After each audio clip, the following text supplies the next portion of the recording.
Política publikoen ebaluaziora.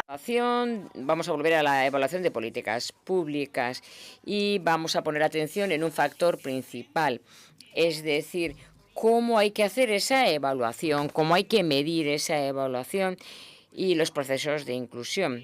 Metodologías, las herramientas, las estadísticas y los indicadores para la medición de los procesos de inclusión.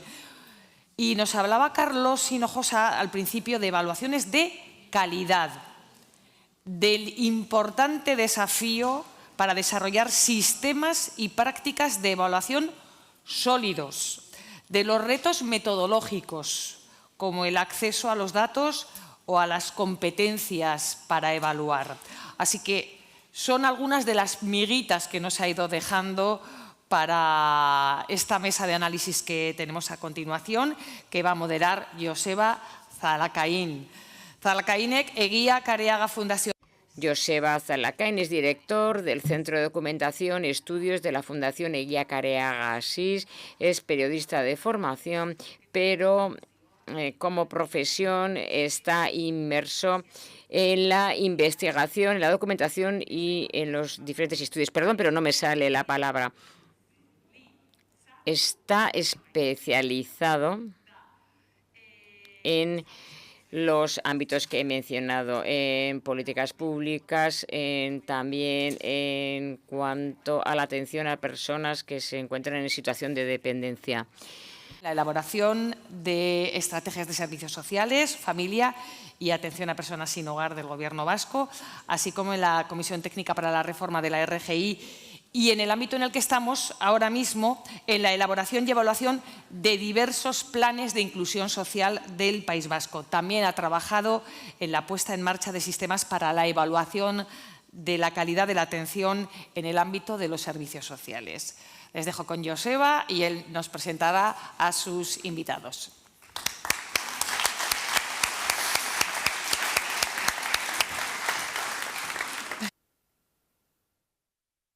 Eskerrik asko. Muchas gracias por esa presentación y muchas gracias también al gobierno vasco y a su Departamento de Trabajo y Empleo por organizar esta jornada que está resultando muy interesante. Estamos aprendiendo mucho y estamos uniendo de alguna manera la importancia de la evaluación y también la forma de hacerla con otros aspectos como la pobreza, los servicios sociales, etcétera. Estamos aunando de alguna manera el trabajo que se hace en ambos ámbitos. Por una parte, el ir fusionando las dos cuestiones que han ido saliendo a lo largo de toda la mañana. Por una parte, la institucionalización de la evaluación, la importancia de la evaluación, cómo articulamos los esfuerzos para evaluar, pero para evaluar unas políticas concretas, que son las políticas de empleo, que son las políticas de inclusión y que son las políticas contra la pobreza, las políticas de garantía de ingresos contra la pobreza. Y vamos a hacerlo ya, es verdad que, como ha dicho Eva, pues todos ya tenemos ganas de comer, pero creo que nos queda todavía un rato para centrarnos ya en algunas cuestiones más técnicas y más metodológicas, porque hasta ahora hemos hablado de cosas que tienen relativa importancia en términos de qué forma le damos, para qué evaluamos y cómo articulamos ese ecosistema de evaluación, pero ahora vamos a empezar también a reflexionar con los tres ponentes sobre metodologías, herramientas, fuentes, estadísticas y otro tipo de fuentes e indicadores para evaluar políticas concretas que tienen un denominador común, son las que tiene competencia este órgano de evaluación y este departamento, pero que tienen sus particularidades, que no son ni políticas educativas, ni políticas de medio ambiente, ni políticas de salud, son políticas de empleo, son políticas de inclusión social y son políticas de protección frente a la pobreza. Entonces, para eso tenemos tres personas que desarrollan su trabajo en el ámbito, yo diría, no solo de la evaluación, también de la medición y también del análisis de las políticas que se desarrollan en estos tres ámbitos y de la evaluación de estas políticas. Tenemos, por una parte, dos personas que vienen del ámbito académico, del ámbito universitario. Tenemos, por una parte, a José María Arranz, que es catedrático de Economía. Voy a hacer las presentaciones muy cortas. Es catedrático de Economía en la Universidad de Alcalá de Henares. Y tiene una amplia experiencia en la evaluación, entre otras, de políticas que tienen que ver con las rentas mínimas, las rentas de garantía de ingresos y las prestaciones que reducen la pobreza y la desigualdad. Y también tenemos en Euskadi, desde la Universidad del País Vasco, a Laitz Artabe Etxeberria, que además de dar clase en la Facultad de Economía de la UPV, es investigadora asociada en la Fundación ISEAC, que también es otra de las entidades que forma parte o que conforma el ecosistema de evaluación y de medición y análisis de este tipo de políticas en Euskadi. Y por último tenemos a un accidente de la naturaleza, según él me ha dicho. Del sistema. Del sistema. Porque frente a dos economistas, y ya también el que ya desde la academia sean dos personas economistas las que intervienen, bueno, un licenciado en ciencias físicas, pero que sobre todo no trabaja en el ámbito de la investigación o de la docencia en la universidad, sino que trabaja en el SEPE, es el subdirector de Estadísticas e Información del Servicio Estatal de Empleo y tiene más bien la responsabilidad de articular un modelo de evaluación, pero también de difusión de información de unas políticas muy concretas a nivel estatal en lo que tiene que ver con las políticas activas y pasivas de empleo. Entonces, lo que vamos a hacer 3 intervenciones consecutivas. Primero empezará Federico, después José Antonio y después Alaitz, de unos 10 minutos cada uno, en las que van a responder un poco a las preguntas que les planteábamos sobre cuáles son las principales limitaciones y las mejores herramientas que tenemos para realizar evaluaciones que sean robustas, que sean rigurosas, que además respondan a los ámbitos que evaluamos y no estén también contaminadas o excesivamente influidas por otros ámbitos de otras políticas públicas, y después abriremos un turno antes de la hora de comer pues para las preguntas que queramos hacer. Entonces, pues si quieres puedes empezar tú mismo, Federico. Tienes 10 minutos, 8 si es posible, y después seguimos con los otros ponentes. Gracias. Muchas gracias, viceconsejero, por invitarme aquí siempre. Y enseguida voy a hacer extensivas las gracias, porque de acuerdo a la query que nos pasó por el móvil nada más empezar la jornada, Carlos, el 50% de las personas que estáis aquí trabajáis en oficinas municipales, el 25% aproximadamente en organizaciones no gubernamentales y un 15% os dedicáis a ese mismo trabajo en organizaciones privadas. La mitad más la cuarta parte más el 15% es un 90%. 9 de cada 10 personas que estáis aquí atendéis directamente a personas que lo están pasando mal. Por lo tanto, sabéis muy bien de qué hablamos. Pues a todas vosotras, gracias. Gracias porque vuestro trabajo sirve. Y no son palabras, son hechos. Aproximadamente 3 millones de personas pasan cada año por los servicios públicos de empleo. Y su empleabilidad mejora gracias al trabajo de personas como vosotras. Si consideramos aproximadamente unas 500.000 de esos 3 millones de personas que reciben una atención inicial muy básica, un saludo y una inscripción, en comparación con quienes reciben una atención más elaborada y de acuerdo a unos patrones concretos, la empleabilidad de estas segundas crece entre un 3 y un 20%. ¿Cómo se mide esto? Si consideramos ese grupo de 500.000 personas que apenas recibe una atención inicial y establecemos para cada una de ellas un hito temporal y miramos qué les pasa 3 meses antes, y resulta que, a modo de ejemplo, el 17% de esas 500.000 personas tienen un contrato, y vemos qué les pasa 6 meses después, y también a modo de ejemplo, ese porcentaje ha crecido hasta el 25%, diríamos que su empleabilidad ha mejorado un 8% debido a factores que no tienen que ver con la atención recibida. Pueden deberse a que el mercado mejora, puede deberse a la estacionalidad, puede deberse a muchas cosas. Si, sin embargo, consideramos un grupo de 500.000 personas comparables con estas 500.000 que son el grupo de control, que han recibido unos patrones de atención más elaborados, vemos que, a modo de ejemplo también, esa empleabilidad ha pasado del 17% al 35%. En lugar de un 8 se ha incrementado un 18. Como hipótesis podemos suponer que un 10% de ese incremento es atribuible a la atención de los servicios públicos de empleo. Esto es de manera muy resumida lo que después tendrán ocasión de contarnos las dos personas expertas que saben de esto, como grupos de control, análisis contrafactual, etcétera, etcétera. Pero en resumidas cuentas, los patrones de atención que sobre estas personas se aplican sirven. Sirven especialmente cuando esas atenciones incorporan alguna tutoría, alguna acción individualizada, algún itinerario y sobre todo alguna pieza significativa de formación. En esos casos, El incremento de empleabilidad se sitúa en torno al 20%. Es decir, que lo que hacen ustedes sirve y se lo agradecemos especialmente porque trabajan con grupos de población tradicionalmente alejados del empleo.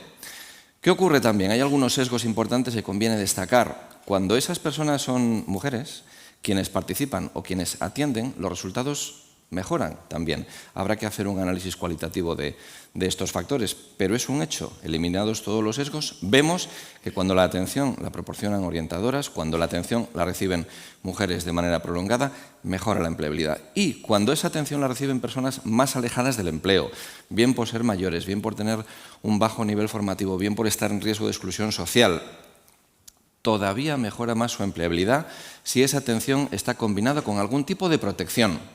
Con algún tipo de protección como un subsidio, como una renta mínima, como un ingreso mínimo vital. Es decir, la combinación de atención cualificada y protección sirve y mejora. Yo pensaba que ese 10 minutos iba a ir disminuyendo, pero estoy con una referencia temporal interna mía, porque veo que ese reloj sigue parado en 10 minutos, ¿no? Bueno, esto lo aprendimos de la OCDE. Gracias, Carlos, por acompañarnos aquí. Un magnífico equipo de la OCDE hace 4 años evaluó un piloto de atención por parte de los servicios públicos de empleo, una herramienta digital de apoyo a la orientación, y nos enseñó esta metodología de análisis contrafactual, de grupos de control, de diferencias e indiferencias, que sí nos permite atribuir a la atención prestada un factor de mejora de la empleabilidad, más allá de la constatación de que las personas participan, de que las personas se emplean, etcétera, etcétera, etcétera. Bueno, ¿esto es autocomplacencia? Ni muchísimo menos, en absoluto. Todo lo contrario, esto es un reto. Es decir, que haya una detección inicial, una métrica inicial que sirva para medir en qué porcentaje nuestro trabajo mejora la empleabilidad de las personas, es un reto absoluto. Oiga, ¿y ustedes por qué no se plantean subir del 20 al 50? Es lo que debería decirnos a lo mejor el responsable político o quien nos da medios, ¿no? Bueno, pero al menos sí tenemos una forma de medir. Esto es relevante. Que un sistema nacional de empleo se plantee como objetivo mejorar la empleabilidad de las personas y cuantificar ese objetivo es importante. Sería algo deseable en otros ámbitos de la Administración. Si encontrásemos una métrica para medir el nivel educativo de la población y que el sistema educativo se fijase como objetivo incrementar ese nivel educativo, o el sistema de salud o el sistema de atención en servicios sociales, creemos que sí podríamos andar este camino y en términos de indicadores eso sí es importante. Nos quedan algunos retos, bueno, nos quedan muchísimos retos, de hecho todos son retos, no se acaba nunca el trabajo en la Administración. Nos queda el reto de bajar al análisis cualitativo, de investigar qué factores cualitativos hay detrás de esa atención. Nos queda el reto de promover una evaluación más arraigada a la gestión. La gestión es quien conoce. No es lo mismo evaluar un plan anual de política de empleo que afecta a unos 3 millones de personas de manera general que evaluar un programa que atiende a 200 personas al que se han dedicado a lo mejor 500.000 euros y hay que hacer un análisis mucho más detallado de la inserción de esas personas, del retorno de la inversión, etcétera, etcétera, etcétera. De retorno de la inversión sí hay alguna medición inicial indiciaria a nivel estatal. Aproximadamente 2.500 millones de euros se invierten cada año en políticas activas de empleo distribuidas entre las comunidades autónomas. Los análisis indiciarios del retorno vienen a demostrar o vienen a estimar que por cada euro invertido se recuperan 1,6 euros aproximadamente. Es decir, que merece la pena invertir en política social, merece la pena invertir en política de empleo. No quiero extenderme mucho más porque vamos a aprender mucho de nuestros dos ponentes siguientes, pero hemos lanzado con mucha ilusión, como decía antes Antonio, como decía antes también Daniel, un diploma universitario en el que participan con mucho agrado los 17 servicios públicos de empleo de las comunidades autónomas para formar un grupo de personas que nos ayuden a organizar un órgano colegiado de evaluación que evalúe la política de empleo a lo grande, en el nivel intermedio y en detalle. Este programa empezará a lanzar una segunda edición a partir del mes de septiembre y bueno, hay una línea de financiación por parte del Estado para las comunidades autónomas para que puedan incorporar a personas, en principio, de los servicios públicos de empleo a estas actividades que con mucho gusto pues, volvemos a recuperar. Es una actividad a la que está invitada cualquier persona interesada que trabaje en este ámbito, porque como decimos muchas veces, nadie sabe tanto como todo el equipo y de ahí el agradecimiento a su trabajo y la constatación de que su trabajo sirve, más allá del convencimiento que tengamos, hasta el segundo decimal se puede medir de manera aproximada el índice de mejora que ustedes promueven con su trabajo diario y con su atención. Así que muchas gracias.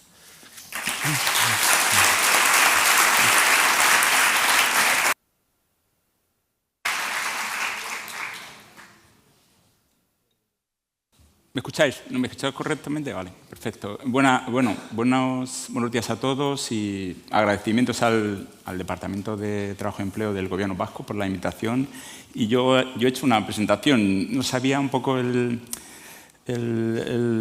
tipo de personas que van a venir aquí a la mesa redonda, entonces yo escribí un relato y digo, lo voy a contar. Voy a contar un poco mis reflexiones, si queréis llamarlo así, sobre la metodología, los datos que hay para evaluar, indicadores, ¿no? Y encima he cogido lo que es el logo de las jornadas, que es espectacular, y voy a empezar. Mirad, las metodologías. Yo creo que la metodología de evaluación, yo voy a hablar de la metodología de evaluación del impacto. Uno habla de evaluación y al final puede haber evaluación de necesidades, que es en que sí los políticos son los que tienen que decidir los objetivos, los retos, y hay una serie de evaluación de necesidades. Después está la evaluación teórica, la evaluación de seguimiento, y yo voy a hablar de la evaluación del impacto. Es un poco a nivel cuantitativo, un poco, y aquí pues yo voy a hablar un poco de las metodologías que se pueden utilizar de evaluación del impacto e inclusión, que son, evidentemente, antes las han comentado Carlos Hinojosa, el Banco Interamericano de Desarrollo, el Banco Mundial y la OCDE. Hay muchos recursos gratuitos y gracias a estas instituciones pues yo me he formado, sinceramente. Yo me he formado porque ellos dan muchos recursos sobre esta metodología, mucha información en línea, y es una sugerencia que recomiendo.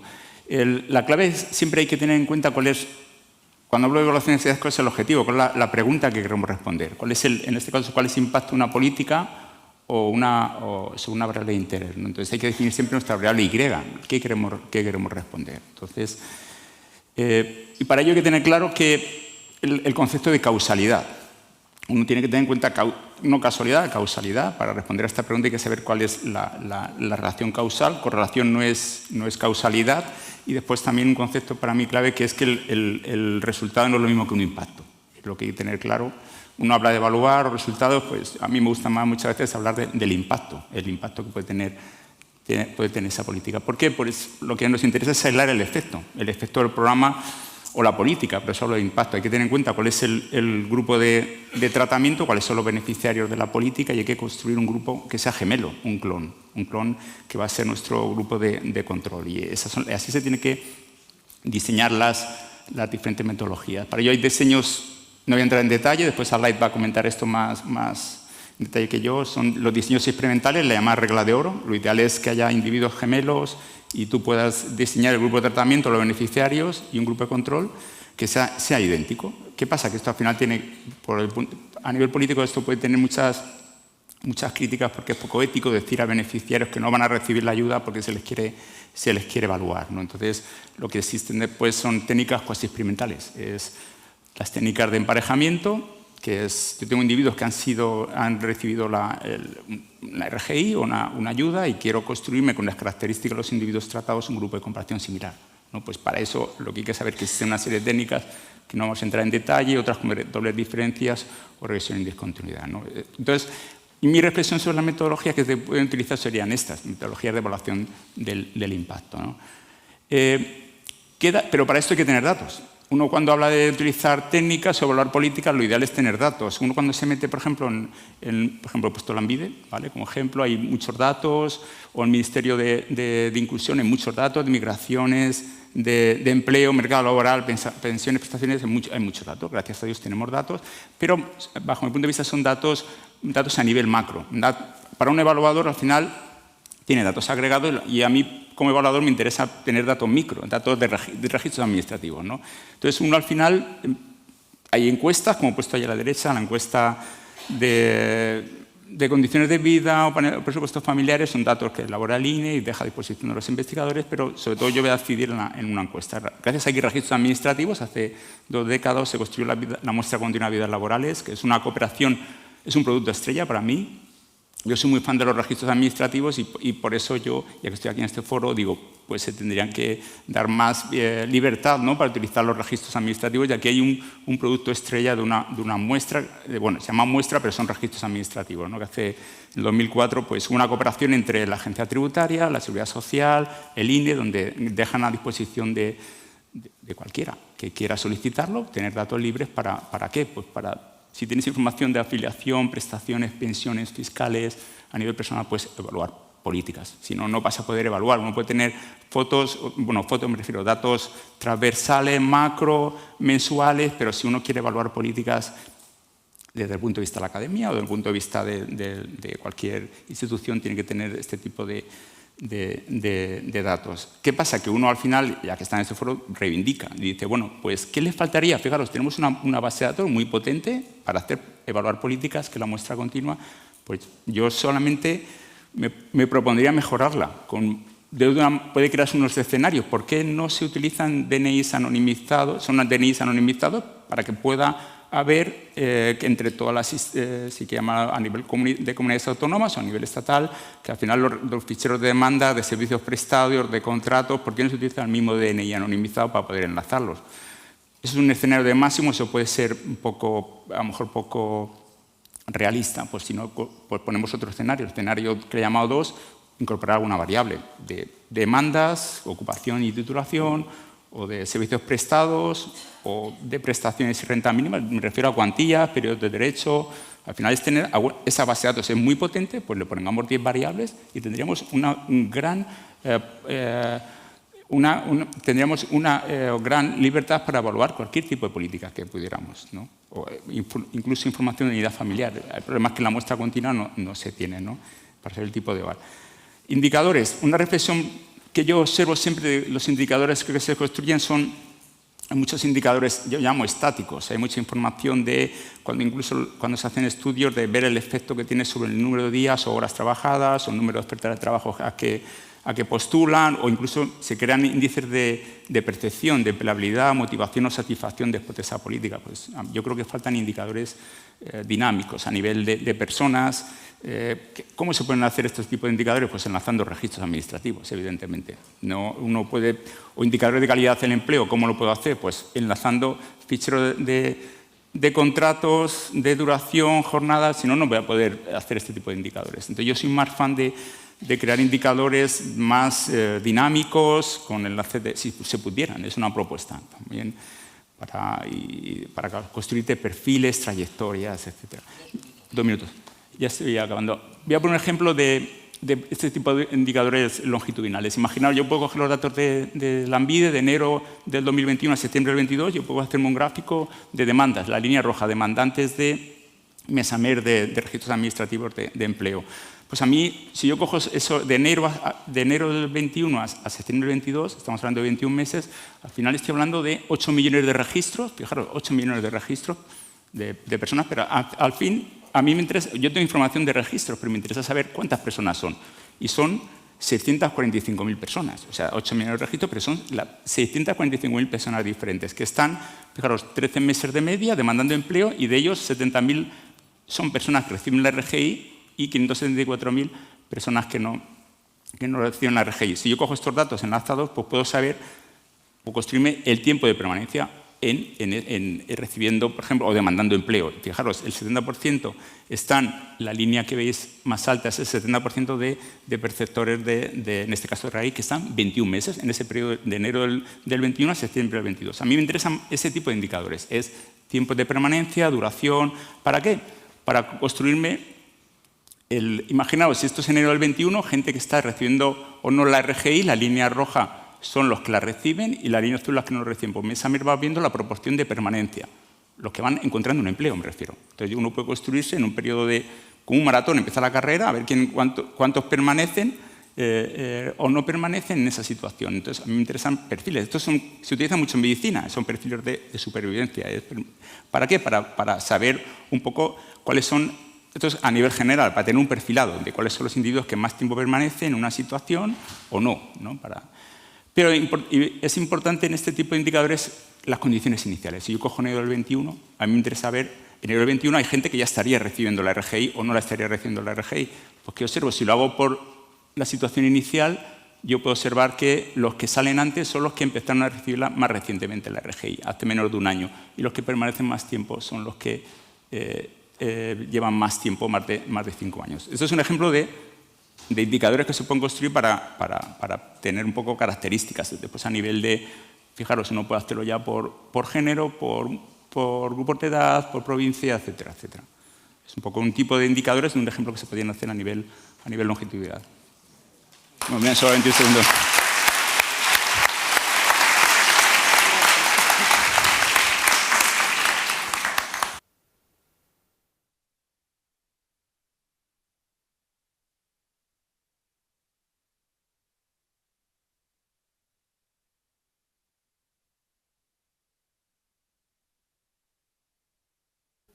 En primer lugar, eskerrik asko.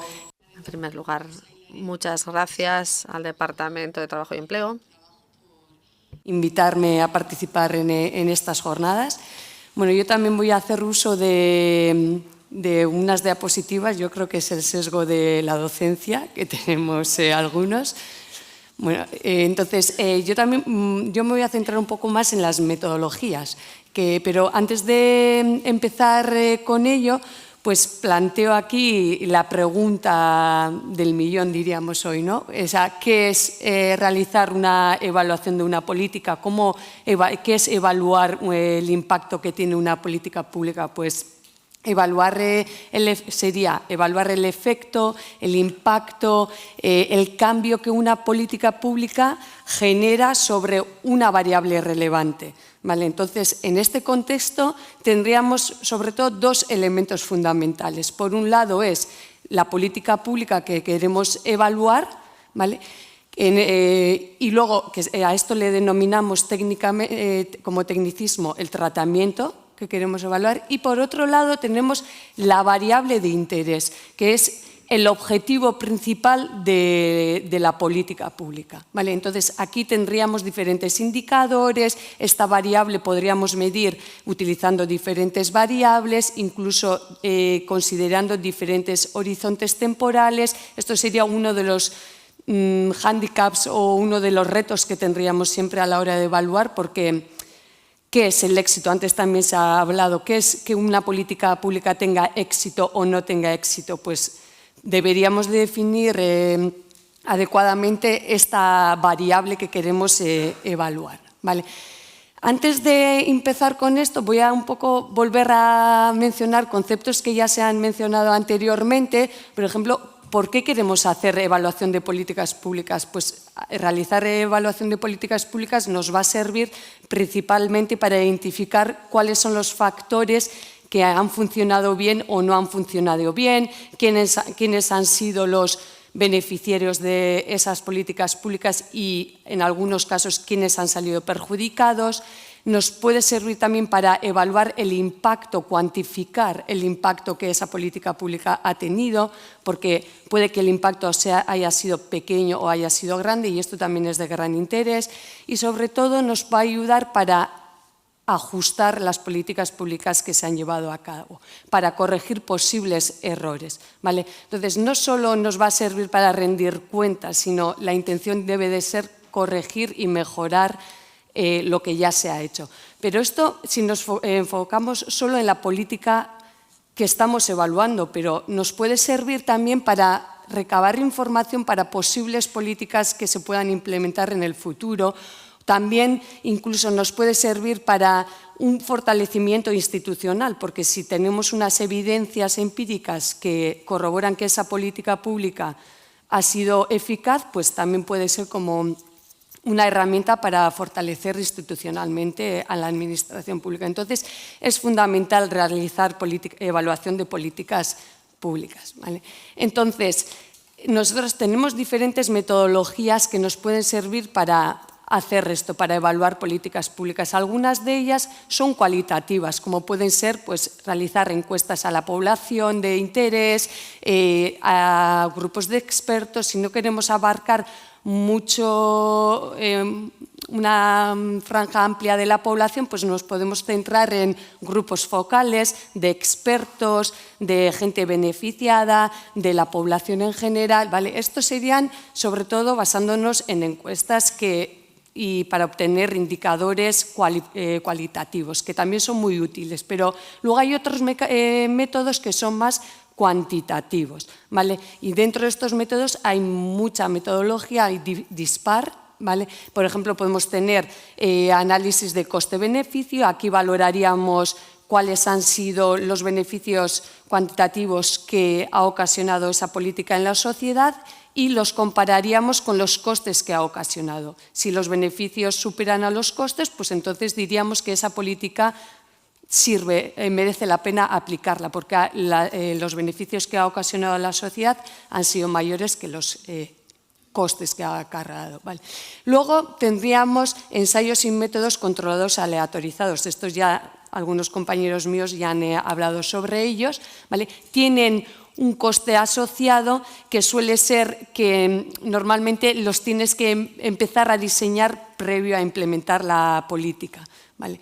Y luego, por ejemplo, nos podemos basar en datos observacionales, que después de haberse aplicado la política podemos recolectar esa información, esos datos observacionales, ¿vale? Y hacer uso de ellos. Y bueno, aparte de los mencionados, hay muchos más, ¿vale?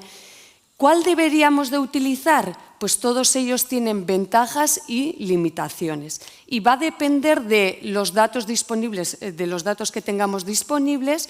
Luego también va a depender de cuál es el objetivo específico de la política que estamos evaluando y sobre todo va a depender del contexto en el que se ha aplicado esa política que queremos evaluar. Vale.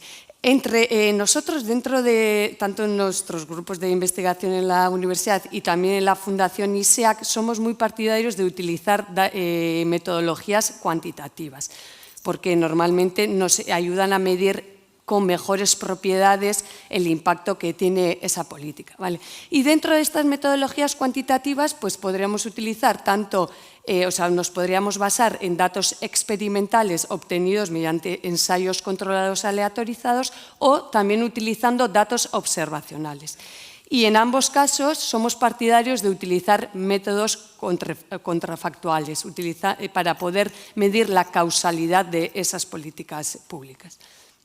Vale, entonces, si vuelvo a la definición que he dado inicialmente, ¿cuál es el impacto que genera una política pública? Y hemos definido que hay dos elementos primordiales que deberíamos de tener en cuenta a la hora de hacer la evaluación de las políticas públicas, que son el tratamiento, esto es la política pública en sí, y la variable de interés, esto es el objetivo que queremos conseguir con esa política pública. Pues yo voy a utilizar para ilustrar esto, las metodologías contrafactuales, un ejemplo. Supongamos que queremos evaluar cuál es el impacto que una política de empleo tiene sobre queremos con esa política pública reducir el desempleo entre la población joven. ¿Vale? Entonces, en este caso, la política que queremos evaluar es la política de empleo y queremos ver como variable de interés tendríamos la situación laboral de los jóvenes. ¿Vale? Entonces, para poder evaluar deberíamos de ver cómo va cambiando la situación laboral cuando hemos implementado esa política de empleo. Entonces, vamos a suponer que tenemos un individuo joven. Lo que deberíamos de valorar para ver si esa política ha tenido un impacto positivo en la situación laboral del individuo, lo que tendríamos que comparar es dos situaciones diferentes. Uno es, ¿cuál habría sido la situación de esta persona joven si no llega a percibir esa ayuda, esa política, si no es perceptor de esa política pública?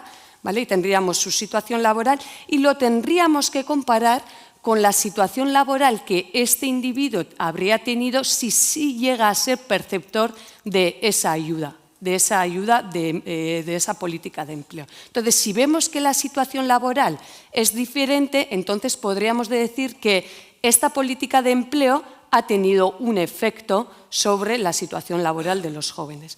En cambio, si esa situación laboral no habría sido la misma, entonces podríamos decir que la política pública no ha tenido ningún empleo. ¿Vale? Esto sería medir el efecto o la causalidad de una política. ¿Vale? ¿Cuál suele ser el problema que solemos tener cuando manejamos datos? Pues que normalmente, si supongamos que este individuo sí es perceptor de esa ayuda pública, entonces solo observaríamos qué ocurre con este individuo debido a que ha percibido esa ayuda, pero nunca sabríamos qué habría pasado con ese individuo si no llega a ser perceptor de la ayuda. Y lo mismo para un no perceptor de la ayuda. Para un individuo joven que no es perceptor de la ayuda, nunca sabríamos qué habría pasado con ese individuo si sí llega a percibir esa ayuda. Entonces, el problema que solemos tener con los datos es que no observamos algunas de las situaciones y por eso no podemos calcular no podríamos cuantificar el impacto real de la política. ¿En qué consisten los métodos contrafactuales? Lo que solemos hacer es generar una situación contrafactual de esas situaciones que no observamos. Y en base a eso, luego comparamos y calculamos el impacto de la política. Entonces, supongamos, para terminar, que tenemos una población en general, ¿vale? Y de esa población en general, pues tenemos algunos que sí son perceptores de la ayuda pública, política de empleo, por ejemplo, ¿vale? Aquellos individuos. Entonces, sabemos cuál es la situación laboral de esos individuos cuando han percibido esa ayuda, pero nunca sabremos qué habría pasado con esos individuos si no hubiesen percibido esa ayuda. Entonces, ¿en qué consisten estos métodos contrafactuales? Pues lo que hacemos es generamos un grupo de control que es muy similar al grupo de tratamiento, esto es, al grupo de los perceptores de la ayuda, tienen unas características muy similares. La única diferencia es que algunos sí son perceptores de la ayuda, de la política pública, y los otros no. Entonces, si existen diferencias en la variable de interés, en este caso en la situación laboral, diríamos que es debido a la política pública. Y si no hay diferencias, diríamos que esa política pública no ha generado ningún impacto, en este caso, en la situación laboral del grupo de interés. Entonces, ya para terminar, si tendríamos dentro de estos métodos contrafactuales, tenemos diferentes metodologías, dependiendo de los tipos de datos que tenemos. Si tenemos datos experimentales obtenidos mediante ensayos controlados aleatorizados, pues entonces los métodos que podemos utilizar son simples. Solo deberíamos de comparar medias.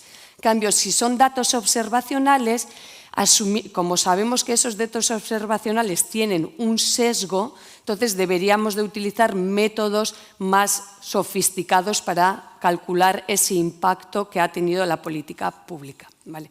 Y ya para terminar, y ahora sí, ¿cuál es el problema al que nos enfrentamos normalmente? Pues el mayor problema al que nos enfrentamos es que no solemos tener datos adecuados o datos idóneos para implementar estos análisis de los impactos de las políticas públicas. Y lo ideal, y ya se ha mencionado también anteriormente, es que lo ideal sería ya diseñar la evaluación de las políticas públicas antes de implementar la política pública, porque esto ya nos reportaría datos que nos sirvan para luego poder realizar la evaluación de las políticas públicas. O sea, con esto termino. Eskerrik asko.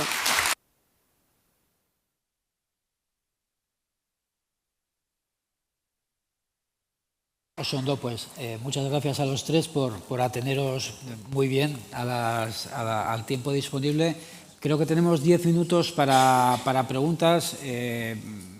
Yo empezaré con alguna pregunta concreta, pero sí os animo a hacer preguntas a los exponentes.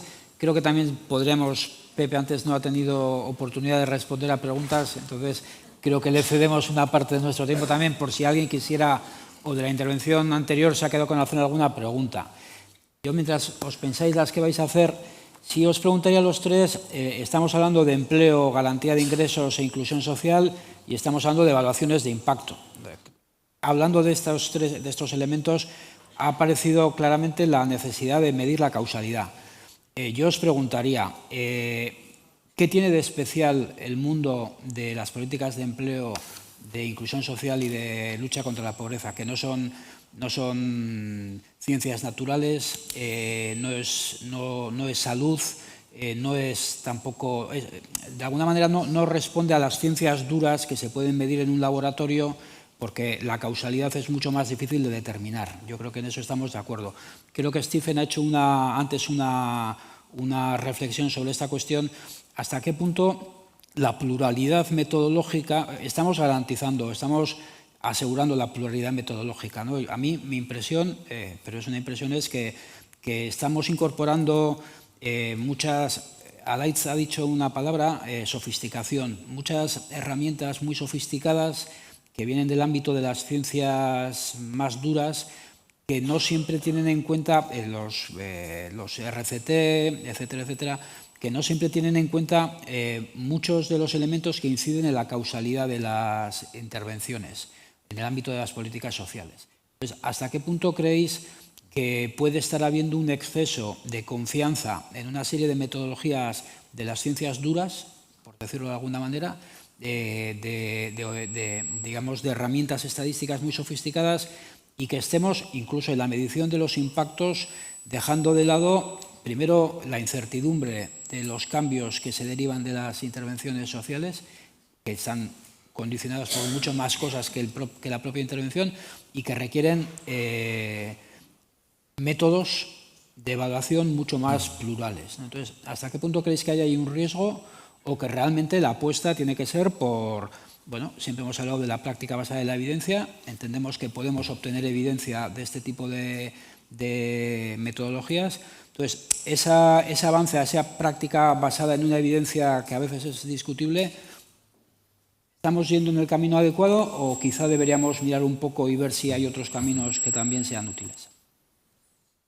Hay que tener siempre cuidado con los datos y los indicadores. Por ejemplo, volviendo al porcentaje de personas que estamos en esta sala, creo que éramos el 6% quienes veníamos de la Administración General o del Gobierno, y un 3% las personas universitarias, es decir, que estamos el doble de la Administración que de la universidad.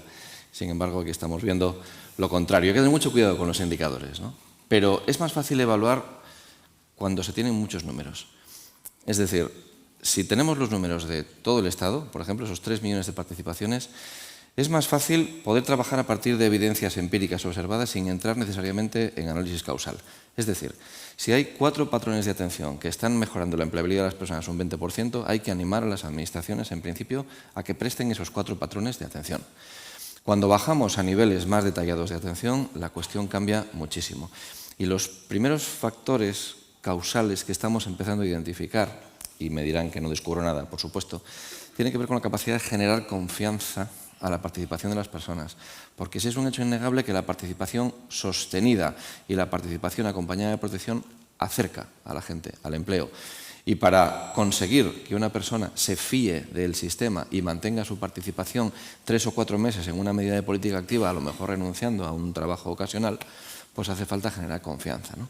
Y eso, esa capacidad de cercanía, esa capacidad de empatía, esa capacidad de comunicación en el mundo real, sí puede estar detrás de ese mayor éxito en la participación de las mujeres y en la provisión de servicios por parte de mujeres, ¿no? El trabajar la empatía, el trabajar la confianza, son quizás los factores de calidad que en el programa corto, en la más corta distancia, están teniendo más relevancia. Pues, Sí, sí.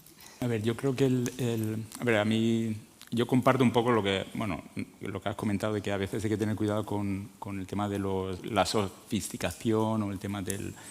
Pero yo soy más partidario de utilizar técnicas basadas en la evidencia. O sea, yo al final, las técnicas, aunque estos nombres que he dicho de regresión de discontinuidad, método de emparejamiento, al final yo creo que se pueden trabajar de una manera sencilla. La clave es tener datos, registros administrativos y poder utilizar estas técnicas. Muchas veces utilizo técnicas alternativas para buscar robustez. Uno con un análisis descriptivo puede ver ya un poco el efecto que puede tener causal con unos datos Y después lo que busca con las estimaciones es ver si esos datos son significativos o no son significativos, porque al final hay que ver, si tienes registros administrativos tienes un tamaño de la muestra muy grande y buscas con los diferentes métodos, es buscar robustez, pero buscar robustez no es... A ver, yo creo que no son, o por lo menos yo las técnicas que he comentado son fáciles de comprender y actualmente hay software que lo hacen de una manera muy sencilla. Es decir, la clave está muchas veces cuando uno utiliza estas técnicas, creo que en la anterior mesa redonda han hablado un poco también de si muchas veces se pueden generalizar los resultados. A veces siempre con estas técnicas hablamos de las técnicas que tengan validez interna o validez externa. Una técnica puede tener validez interna porque a lo mejor utilizas un programa y funciona y entonces tú evalúas que esa técnica tiene validez interna. Pero el problema es cuando quieres elevar a otra región o a otra población. Entonces, la validez externa sí tú lo puedes generalizar. Entonces, hay que tener cuidado muchas veces cuando uno utiliza ciertos resultados que a lo mejor pueden funcionar para el País Vasco, pero no lo puede generalizar a lo mejor a Andalucía, otras por el contexto. Y hay que tener cuidado con eso. No todos los programas, un programa puede funcionar a nivel local, pero después a lo mejor no puede funcionar para... Y, bueno, es lo que quería comentar, sí. No, yo, a ver, yo creo que yo soy partidaria también de hacer uso de la evidencia empírica sobre todo a la hora de evaluar. Es verdad que hay indicadores mucho más simples de analizar que nos pueden ayudar a acercarnos o a intuir el efecto que podríamos tener, pero luego puede haber efectos externos que nosotros no somos capaces de visualizar en esos indicadores simples que pueden estar también teniendo un efecto colateral. Entonces, las técnicas que pueden llegar a ser un poco más sofisticadas, que como ha dicho el compañero, no necesariamente tienen que ser muy sofisticadas las que nosotros hemos propuesto aquí, pues nos ayudan a controlar esos aspectos que a priori los indicadores simples no son capaces de controlar. Entonces, una vez que controlamos eso, somos capaces de medir el efecto real de la política, porque puede haber aspectos que hayan influido en el efecto que observamos en los indicadores, pero que realmente no son debido a la política. Entonces, eso requiere que tengamos que utilizar técnicas un poquito más sofisticadas, pero bueno, la implementación hoy en día no es tan complicada.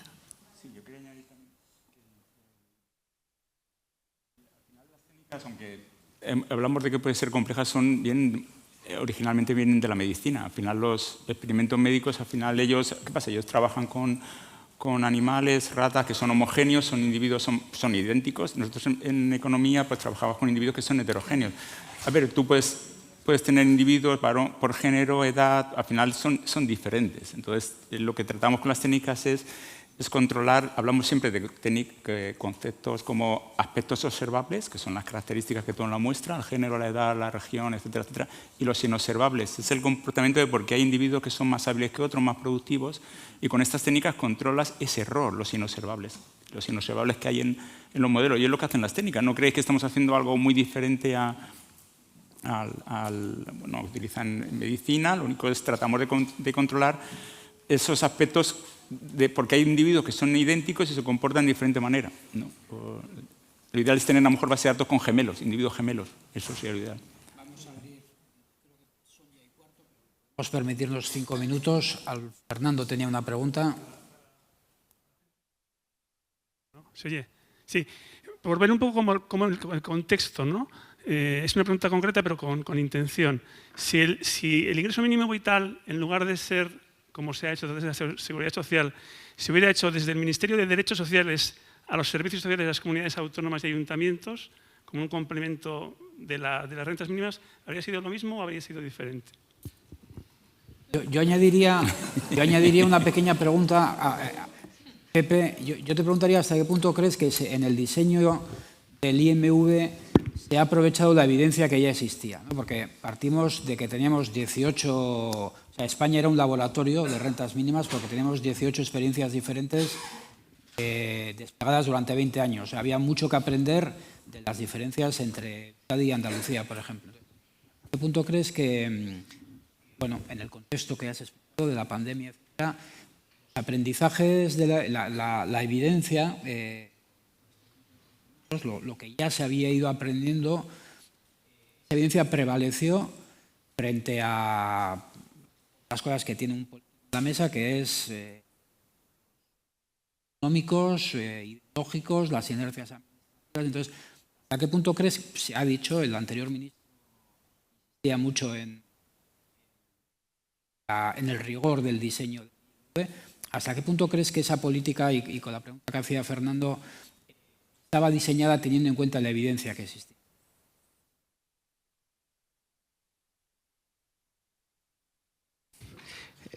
No, ahora. Vaya preguntas.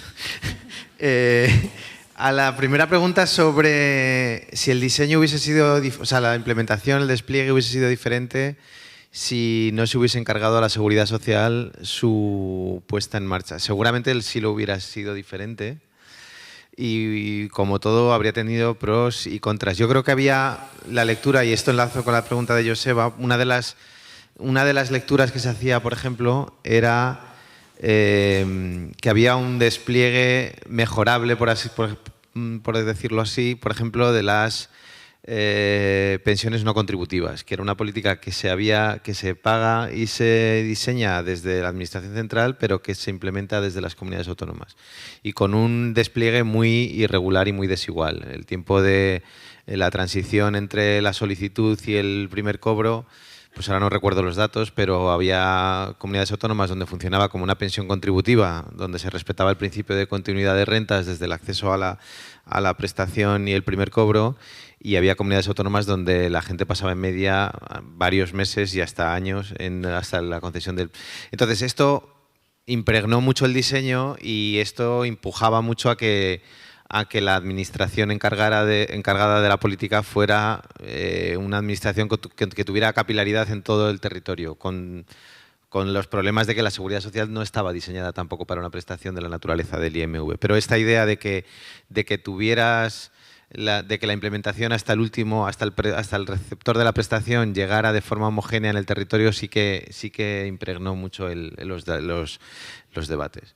Sobre la evidencia, sin duda, el ejemplo de la RGI, yo no voy a contradecir al ministro, como te puedes imaginar, pero el diseño quiero decir, el ministro venía de haber hecho unas evaluaciones, de hecho, de las rentas mínimas y del conocimiento y de la RGI vasca y de la renta navarra y del salario asturiano, y entonces algunos de los elementos sí impregnaron la política. Es verdad que luego pues otros elementos también formaron parte, pero la idea, por ejemplo, de que fuera una prestación con todos los problemas operativos que esto implicó después, que fuera dependiente de las rentas previas, de la información que tuviéramos, etcétera, que esto no fue fácil tampoco negociar, que la Seguridad Social tuviera que depender de datos de terceros a la hora de conceder prestaciones y que tuviera que descansar en datos que no eran suyos ni podía, pues no fue algo que fuera fácil,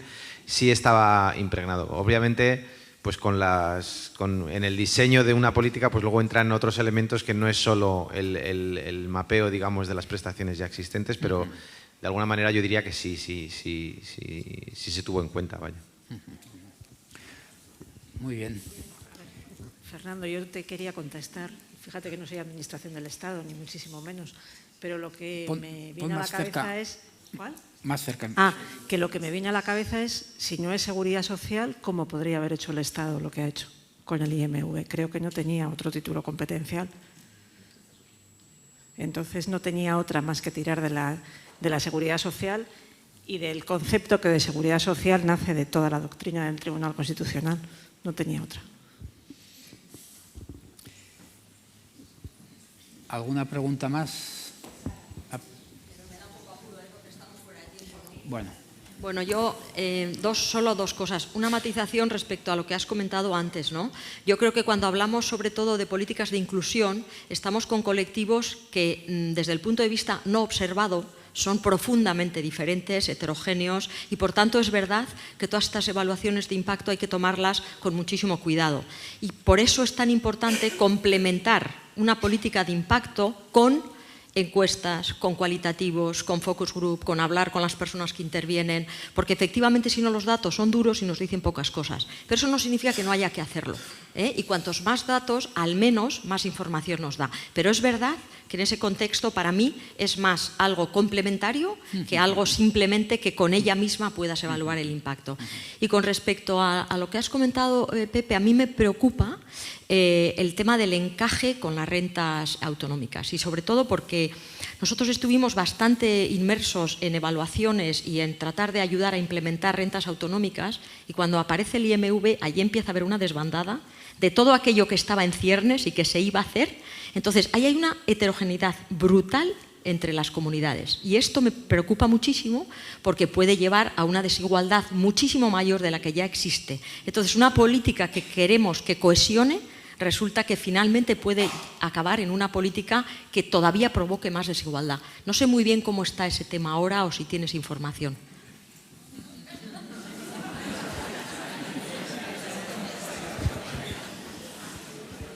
No, muy de acuerdo, Sara, No, decía, yo lo que decía en la presentación es que ese problema no está resuelto y hay mucha heterogeneidad. Hay comunidades autónomas que lo que han hecho ha sido retirarse y dejar que el IMV sea la única política y otras políticas y otras comunidades que se han cogido el guante y han dicho uso los recursos que tenía para mi renta mínima para desplegar, atender las necesidades de una población que puede ser diferente en mi territorio, que pueda y que es como en principio se debería diseñar.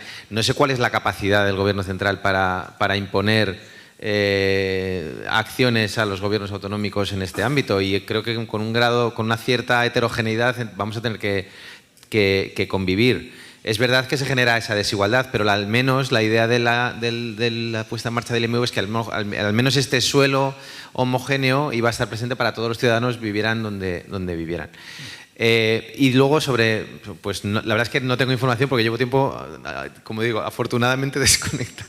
Pero lo que sí esta reflexión de que si fuéramos marcianos y viéramos España en el 2020 y va a llegar un IMV, los gobiernos autonómicos se quedan, ponen todo en stand-by a ver cómo queda esto para ver qué hacen ellos.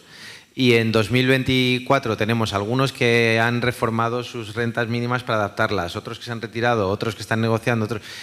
La situación actual no me parece tan diferente de lo esperable y no me parece necesariamente tan negativa. Es verdad que queda mucho tiempo y que también en el despliegue de una prestación de este sentido, aquí sois más conocedores, pero la RGI, que la vemos desde fuera como un éxito colectivo y tal, tardó muchísimo tiempo en reformarse, rehacerse, desplegarse, implementarse, evaluarse. Quiero decir que en 4 años, pues a lo mejor hubiese sido demasiado ambicioso pretender que ahora todas las comunidades tengan perfectamente encajadas sus rentas y que aceptemos también un cierto grado de heterogeneidad porque las preferencias políticas de cada comunidad autónoma van a ser necesariamente nunca van a ser las mismas. Muy bien, pues yo en todo caso sí terminaría diciendo, Sara, en relación... No me preguntéis más, ¿eh? Ah, perdón. Un minuto. Perdón, es que a mí me gusta hacer una pregunta al público en lugar de recibirla. Una pregunta dirigida a todas las personas que directamente trabajáis en atención primaria. Independientemente de la situación económica, que sea mejor, que sea peor, del contexto, ¿cuántas percibís que vuestro trabajo mejora la vida de las personas a las que atendéis?